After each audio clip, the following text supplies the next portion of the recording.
Le jour de son mariage, la jeune femme ne souriait pas. Pas un sourire. À la mairie, ses mains tremblaient. À l'église, sa robe blanche était déjà mouillée de larmes. À la fête, pendant que tout le monde dansait, elle restait assise, pleurant en silence. Les invités murmuraient « Elle regrette peut-être ». On dirait qu'elle n'est pas heureuse. Ce mariage commence mal.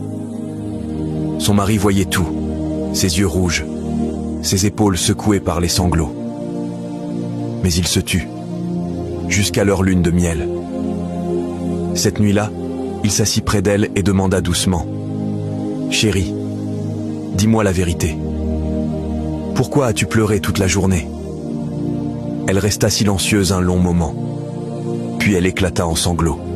« Parce que je ne pensais jamais arriver à ce jour. » Elle reprit, la voix brisée.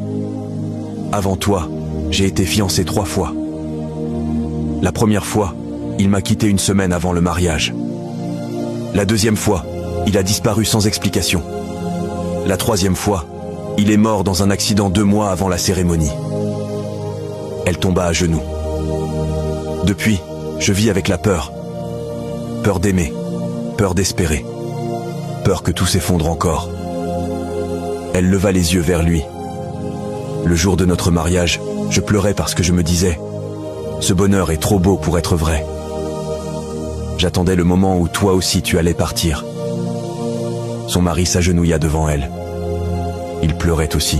« Si tu savais, dit-il, moi aussi j'ai été rejeté, trahi, humilié.